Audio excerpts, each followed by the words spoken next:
tout ce qu'on construit restera valable, peu importe le niveau d'évolution de ces modèles-là. Dans le sens où réussir à guider les conversations de manière propre à une marque avec tout l'accompagnement humain des employés ou des consommateurs finaux, eh bien, ça va toujours être utile avec ces modèles qui vont simplement avoir de plus en plus de responsabilités au sein de notre orchestration multi-agents.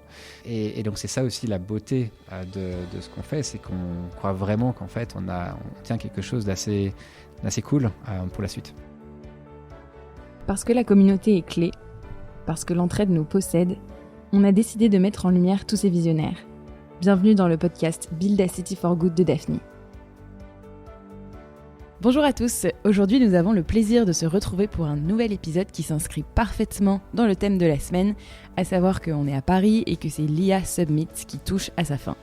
Et on est super heureux d'accueillir Philippe, expert de ce sujet depuis de nombreuses années et qui va nous présenter son nouveau projet Cléo, une IA conversationnelle adaptée aux ventes complexes. Salut Philippe. Bonjour Sophie. On a Alexandra avec nous qui est responsable de notre fonds dédié au retail et qui s'appelle Dastor. Salut Alex. Bonjour à tous. Et du coup, aujourd'hui, on va parler de Cléo. Philippe, peut-être avant de parler de ce projet, peux-tu te présenter en quelques mots, nous dire d'où tu viens, qu'est-ce qui t'a amené à la personne que tu es aujourd'hui ?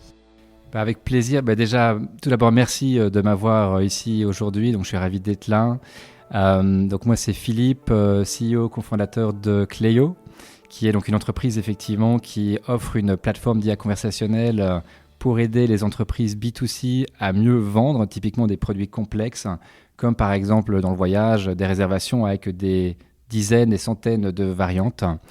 Et donc moi perso, donc je suis belge, je suis passionné par la tech, en particulier par l'IA. Ça fait des années que je suis dans l'IA, ça fait 8 ans là maintenant. Je travaille en fait pour une boîte américaine à la base, en partie en Californie et en partie à Paris, à développer donc des produits d'IA pour des industries assez complexes, on va dire. Et avant ça, j'avais un peu une autre vie. J'étais dans l'énergie, toujours dans des systèmes d'ingénierie complexes, mais à développer en fait des centrales électriques depuis le Moyen-Orient. Ça, c'est moi en quelques mots. Sinon, passionné de kitesurf, ravi d'être là. Et qu'est-ce qui t'a fait passer de l'énergie à l'IA et du Moyen-Orient aux US ? C'était vraiment une envie d'entreprendre quelque part en étapes, dans le sens où dans l'énergie, on développait des centrales électriques. C'est des projets à plusieurs années avant que la centrale ne voie le jour, c'est très capex intensive, donc ça demande beaucoup, beaucoup d'argent. Et c'était un peu lent, donc à mon goût, c'est comme ça que je me suis retrouvé dans la tech qui m'attirait depuis pas mal de temps de l'extérieur.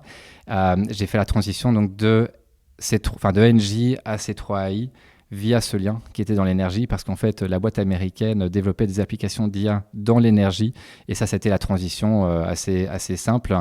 Et l'avantage donc de l'IA très vite, c'est qu'en l'espace de quelques mois tu as une application qui est live et qui a un impact fort sur l'entreprise où c'est déployé. Et est-ce que tu peux présenter C3AI aux auditeurs et nous dire un peu ce que tu faisais là-bas ? Ouais. C3AI, c'est une boîte qui a été lancée par Tom Siebel, qui avait créé Siebel Systems dans les années 90 et qui offre une plateforme d'IA, ils appellent ça Enterprise AI, pour aider les grosses entreprises à optimiser leurs processus.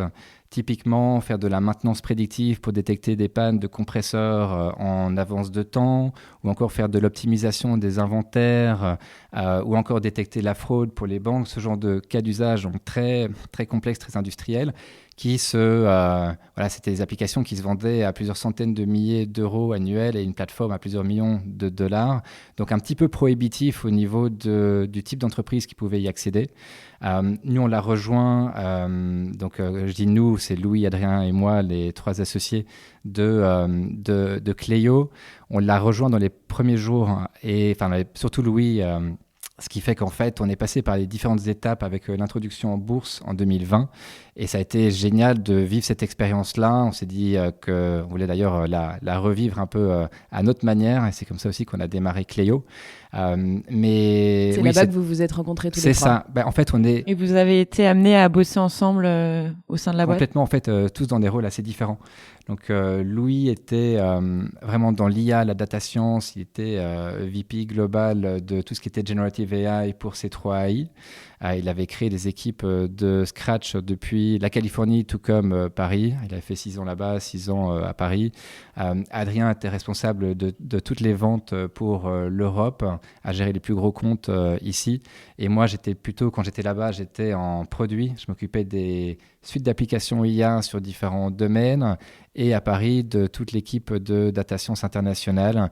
Et donc en fait, on était collègues et ensuite potes et maintenant cofondateurs. Et des profils hyper complémentaires. C'est ça, tout à fait. Et ça ressemblait à quoi l'IA il y a 8 ans? Déjà, on ne l'appelait pas vraiment IA, on l'appelait plutôt machine learning, data science. Et c'était plutôt sur des cas donc, très précis, par exemple de la prédiction, comme je disais, là, de panne, où tu vas aller regarder dans toutes les données de télémétrie sensorielle d'un système complexe comme un engin rotatif, comme un compresseur, et tu vas identifier des patterns, des motifs pour remarquer qu'est-ce qui s'est mal passé dans le passé, qui a mené à une panne, de manière à ce que dans le futur, lorsque ce même motif se reproduit, tu puisses le détecter. Okay. Le tout sur base d'un score de risque qui, lorsqu'il dépassait un certain seuil, threshold, tu avais une alarme et donc plutôt que d'avoir 50 alarmes en tant qu'opérateur, tu en avais juste une qui te disait attention, il faut aller regarder ça de plus près et potentiellement faire une opération sur le compresseur. Donc c'était ce genre de cas d'usage-là qui ont toujours beaucoup de valeur, mais qui pour nous étaient un petit peu limitants dans le sens où c'est prohibitif au niveau donc, du coût de déploiement, ça met quand même un certain temps aussi, et c'est quelques utilisateurs, des power users comme on appelle ça, qui utilisent ce genre d'application pour avoir un impact dans leurs usines, dans leurs banques et autres. Et c'est de là aussi qui est sorti un petit peu cette volonté d'aller faire de l'IA à plus grand impact avec plus d'utilisateurs. Et c'est là où ça nous a amené à Cléo quelques années plus tard. Ouais.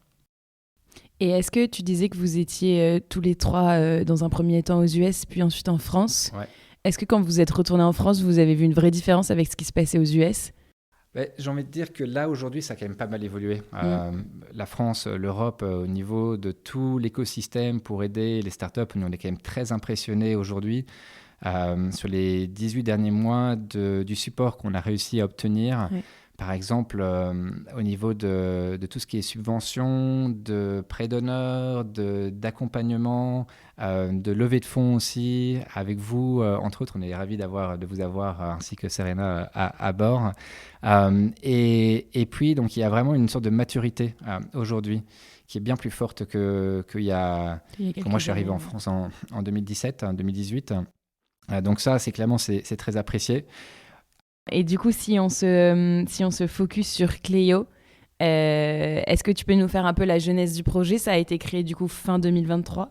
Et peut-être, sur la thématique en tant que telle, tu parlais d'une envie d'entreprendre. Le Trinôme s'est constitué chez C3AI. Pourquoi vous êtes allé sur ce projet-là et qu'est-ce qui vous a motivé avec l'IA conversationnelle? Ouais, carrément. C'était un peu une suite naturelle des choses, dans le sens où on était dans l'IA déjà donc depuis des années. On se connaissait bien, on est potes. Et quand l'IA générative est sortie, en fait, on a vu comme une sorte d'univers de cas d'usage qui sont ouverts à nous, parce que ces cas d'usage-là étaient économiquement non viables, non faisables auparavant. Ce qui fait que très rapidement, on s'est dit, mais il y a un truc à faire sur la vente, en particulier sur le web. C'est là où il y a quand même des parcours. Là, aujourd'hui, si on veut chercher quelque chose, on va vite se retrouver à scroller, browser pendant des heures pour trouver un peu la bonne chaussure au pied. Et on s'est dit, mais il y a un truc à faire là-dedans. Donc, on a créé des premiers prototypes et on a été voir différentes industries, différentes entreprises avec des prototypes qui étaient à chaque fois un petit peu différents. Et c'est là où on a remarqué qu'il y avait un vrai problème de conversion sur les ventes de produits complexes. tels que donc, quand je dis produits complexes... Tu peux définir produits complexes. Oui, c'est des produits avec beaucoup de variantes, beaucoup d'options, des catalogues très riches, très fournis.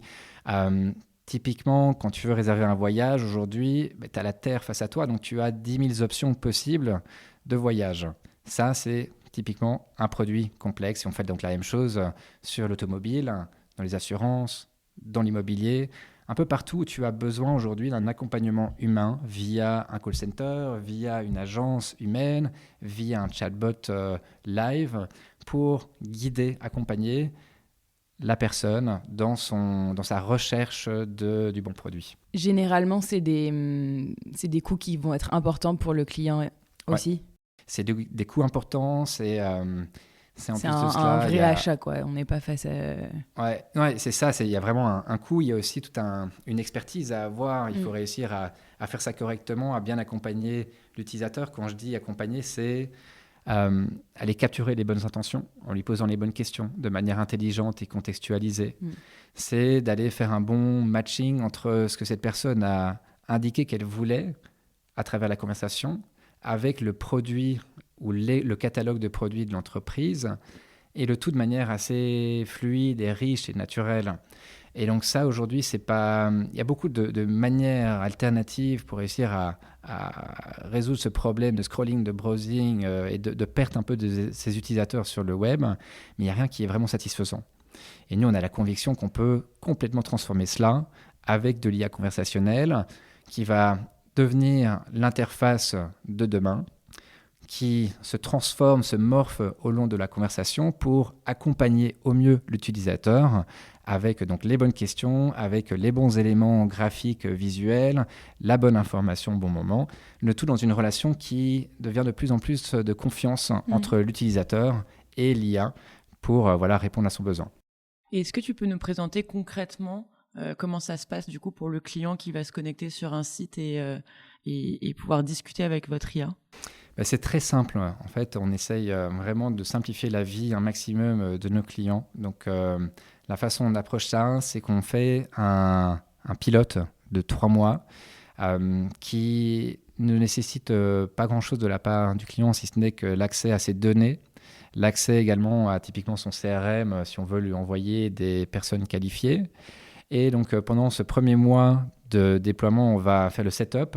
Et les 2 autres mois, on va faire le run. On va en fait aller itérer sur la solution ensemble pour améliorer la qualité conversationnelle et toujours se rapprocher de l'image de marque de la boîte avec un rendu de plus en plus fluide, naturel et qui répond vraiment de mieux en mieux aux besoins de leurs utilisateurs. Et j'imagine que pour le user final, les premières questions sont clés pour ne pas le perdre. Et comment vous calibrez ça ? Ouais, tout à fait. C'est là où on codifie l'expertise métier de nos clients, à poser les bonnes questions d'entrée de jeu et de réussir à comprendre est-ce qu'il y a un fit déjà entre cette personne, ce qu'elle veut et la proposition de valeur de la boîte. Et ensuite, par exemple, dans le voyage, si on représente une entreprise qui vend des voyages un peu insolites, un peu sur mesure, on va s'assurer que c'est bien ce que la personne veut plutôt que de vouloir du packager dans un club 5 étoiles sans bouger de l'hôtel avec la piscine de la semaine. Et à ce moment-là, on va aussi lui poser des questions de plus en plus contextualisées. Si elle dit « oui, le voyage un peu sur mesure me plaît », très bien, à ce moment-là, est-ce que vous voulez plutôt séjourner dans un endroit qui est un peu insolite tel qu'une cabane en plein milieu de la forêt, et ainsi de suite. Et en fait, au plus on est contextualisé et pertinent, au mieux c'est.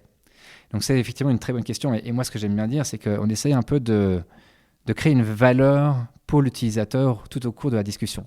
Si aujourd'hui, moi, je vais dans une agence et je vais voir un conseiller de vente, j'en ressors satisfait et grandi lorsque cette personne m'a aidé à me poser les bonnes questions pour comprendre quelle est la chose que je veux vraiment. Donc ça, c'est très important, c'est poser les bonnes questions. Ouais.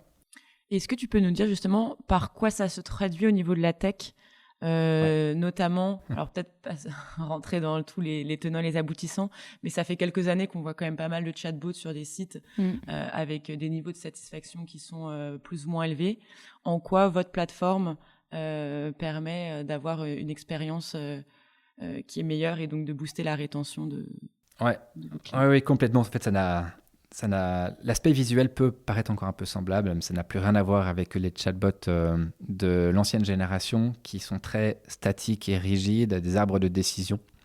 Aujourd'hui, nous, on repose sur une plateforme qui nous permet plusieurs choses. Donc, on a une orchestration multi-agents. Donc, une orchestration multi-agents, ça nous permet d'avoir une famille d'agents IA qui collaborent ensemble pour répondre ou poser les bonnes questions. Chaque agent, en fait, a une tâche. Et un agent, il faut voir ça comme un modèle IA qui est connecté à des outils, qui est connecté à de la data et qui, sur base de ce scope-là, est capable de générer une interaction. Ensuite, on a donc l'orchestrateur qui va décider, sur base d'une question de l'utilisateur, est-ce que je veux dispatcher un ou plusieurs agents pour travailler ensemble et revenir vers moi avec la bonne question et la bonne information. Donc, par exemple, si moi je dis quel produit avez-vous en Namibie, l'orchestrateur va comprendre qu'il faut aller dispatcher l'agent pour aller rechercher les bons produits dans le catalogue et de la même manière, un autre agent qui va aller poser une question de clarification pour savoir quel type de voyage je veux faire en Namibie. Est-ce que je veux un circuit, un tour organisé, etc. Et donc, ces deux agents-là sont dispatchés. Ils reviennent avec la bonne information vers l'orchestrateur qui ensuite la représente en langage naturel à celui-ci ou à celle-ci. Donc ça, c'est l'orchestration multi-agent qui permet donc de couvrir beaucoup de sujets de manière très naturelle.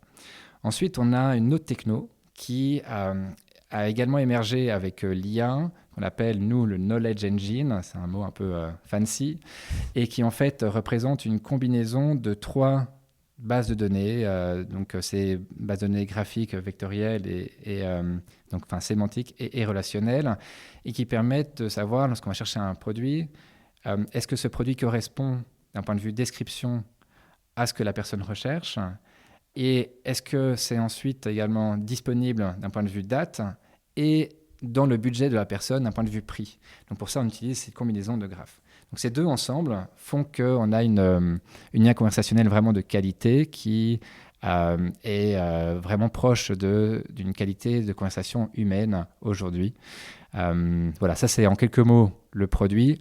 Quelque chose d'autre très rapidement, c'est qu'on a à la base de ces deux modules-là, on a une plateforme en fait d'IA conversationnelle qui permet non seulement d'adresser ce cas d'usage dont on a parlé, mais également une quinzaine d'autres cas d'usage.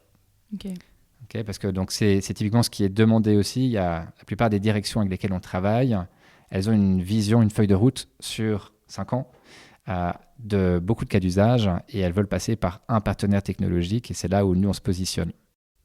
Et aujourd'hui, j'y connais rien, mais aujourd'hui, vos concurrents, ils ont plutôt des IA conversationnelles mono-agents ? Alors, beaucoup. Bon, déjà, peut-être pour clarifier, donc de l'extérieur, on dirait qu'il y a une concurrence qui est assez forte. La réalité, c'est que dans notre domaine, sur la vente de produits complexes, avec une approche verticalisée par industrie, comme le voyage et autres, la concurrence, elle est pas vraiment là. Ouais. Néanmoins, si on regarde les entreprises qui vendent des agents conversationnels, effectivement, c'est typiquement mono-agent. C'est un peu du RAG naïf, comme on appelle ça, nous, on l'a testé, on est passé par là tout au début, ça ne marche pas, on n'arrive vraiment pas à une qualité conversationnelle. C'est le genre de bot qui t'aide pas et qui te fait perdre du temps. Quoi. Complètement. Et c'est là où il faut ces éléments que j'ai mentionnés, mais il faut également autre chose, c'est-à-dire qu'on représente des entreprises, on représente l'entreprise face à des clients. Donc il faut aussi avoir une sorte de sécurité, une sorte de modération, une sorte de contrôle contre les hallucinations. Tout ça, c'est ultra important. C'est des choses que nous, on considère de base, je ne les mentionne même pas lorsque je parle du produit, mais c'est des choses qui doivent venir avec une plateforme entreprise. Et donc beaucoup de ces agents conversationnels qu'on voit ailleurs manquent également de ce genre d'éléments, de ce genre de protection. Okay. Donc là aussi, c'est pour les personnes qui écoutent, si vous choisissez une solution d'IA conversationnelle, prenez bien en compte tout le côté enterprise, le côté qualité conversationnelle. C'est des éléments qui sont vraiment clés. Et c'est d'ailleurs la thèse d'investissement qu'on a eue au moment où on s'est rencontrés, tout ce knowledge engine que tu viens de présenter qui, pour nous, est vraiment différenciant. Et comment vous êtes structuré du coup en interne avec Adrien et Louis Adrien, si je me rappelle bien, il a plutôt la casquette sales. Alors, il a effectivement la casquette sales, mais pas que. Il s'occupe de tout le marketing et de beaucoup d'aspects également liés à la boîte, comme par exemple la finance, toutes les choses qu'on est en train de mettre en place avec la boîte. Donc ça, c'est génial. Il apporte vraiment une très belle valeur à ce niveau-là. Louis, pareil, très belle valeur au niveau technique. Lui, donc responsable CTO de toute la plateforme.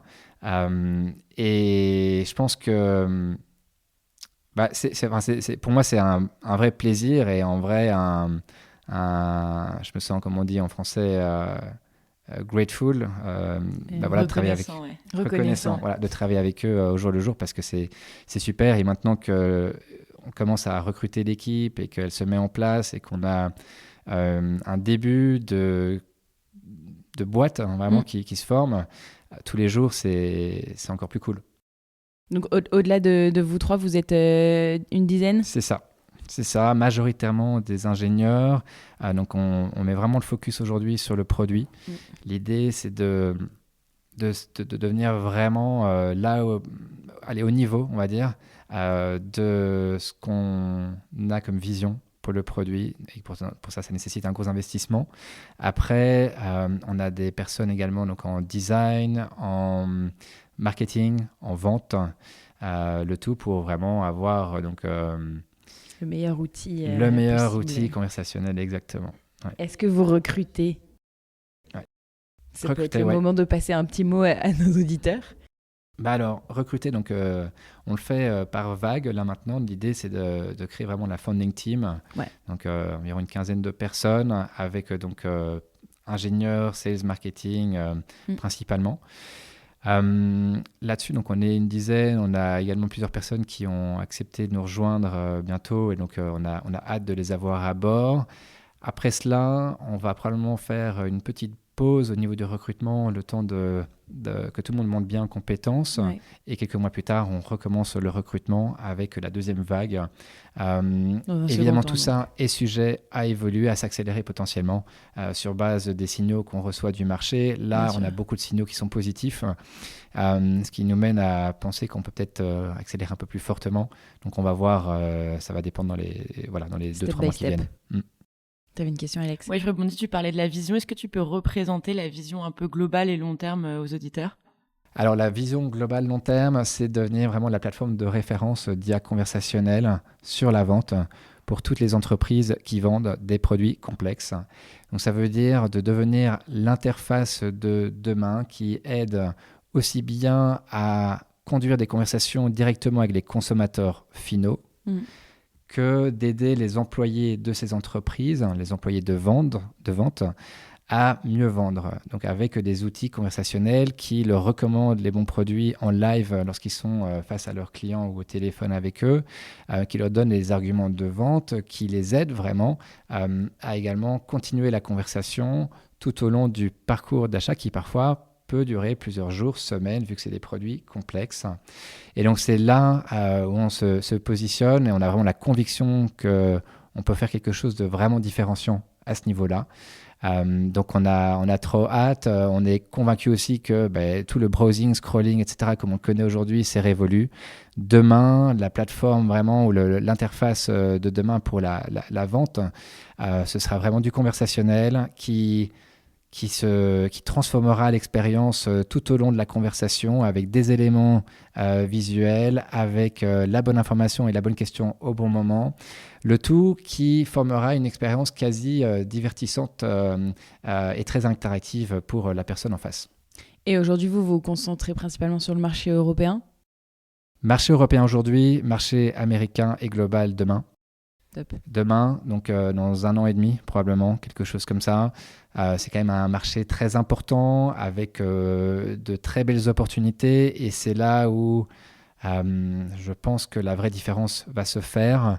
Donc nous, on vise de passer à l'international en 2026. Pour ce faire, on veut donc avoir des très bons signaux ici en Europe qu'on vise à atteindre dans cette année 2025, qui va être une année charnière donc, pour Cléo.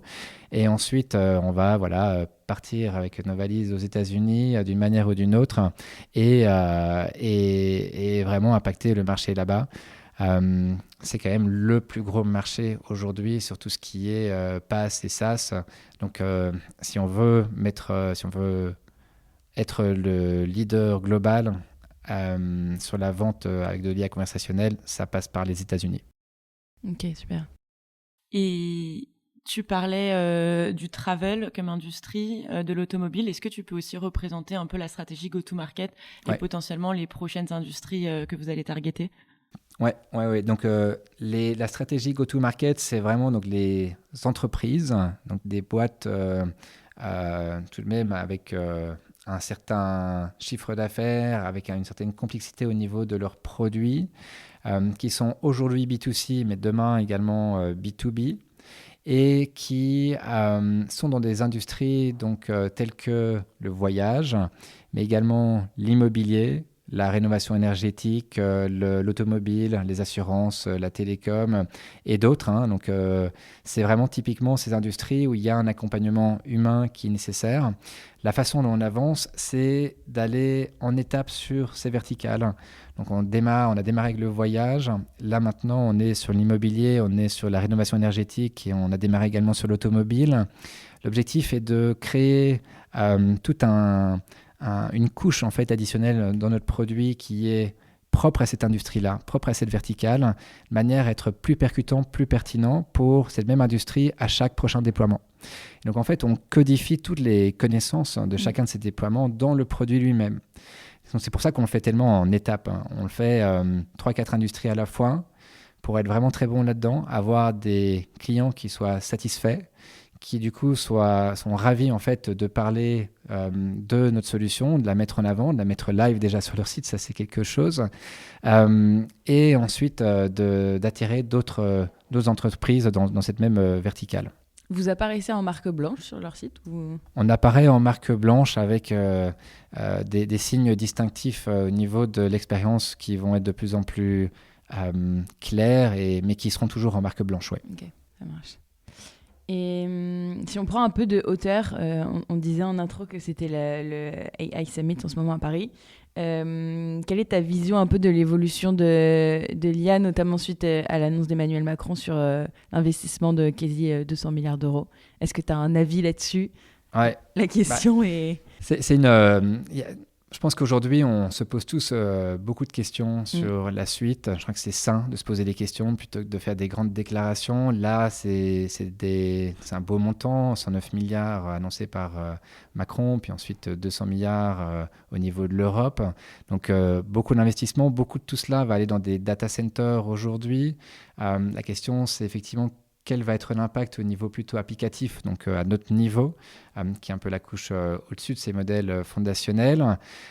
Néanmoins, là où moi je vois beaucoup de choses, c'est que, clairement, l'IA générative telle qu'elle existe aujourd'hui, elle permet de vraiment beaucoup mieux adresser des besoins spécifiques et les adresser avec une manière personnalisée qui était quasi impossible auparavant, ou en tout cas qui était économiquement très cher. Donc je m'attends à avoir vraiment une multitude, une explosion d'applications. Mais par rapport à ça, évidemment, les dirigeants, ils ne veulent pas non plus une mosaïque d'outils dans leur entreprise, donc ils veulent plutôt une seule plateforme technologique, et c'est là où nous, on se positionne et on offre une proposition de valeur. Ensuite, au niveau de l'IA elle-même,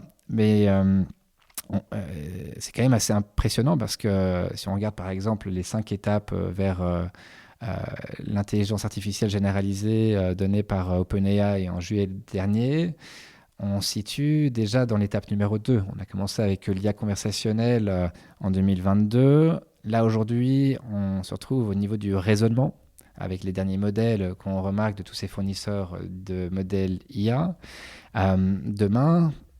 Quel sera demain? Effectivement, c'est quoi l'horizon de temps? Mais c'est la prochaine étape qui est l'IA un peu plus autonome. Et donc, eux avaient fait le pronostic, la prédiction que ça mettrait 10 ans à arriver. D'autres disent que ça va mettre 50 ans. Voilà, ça, c'est dur à dire. Mais en tous les cas, c'est génial de surfer un peu cette vague d'innovation. Parce que nous, tout ce qu'on construit restera valable, peu importe le niveau d'évolution de ces modèles-là. Dans le sens où réussir à guider les conversations de manière propre à une marque avec tout l'accompagnement humain des employés ou des consommateurs finaux, eh bien, ça va toujours être utile avec ces modèles qui vont simplement avoir de plus en plus de responsabilités au sein de notre orchestration multi-agents. Et donc, c'est ça aussi la beauté de ce qu'on fait, c'est qu'on croit vraiment qu'en fait, on tient quelque chose d'assez cool pour la suite. On partage la même conviction. Ouais. Merci Philippe. On aime bien poser quelques questions un peu plus décontractées à la fin.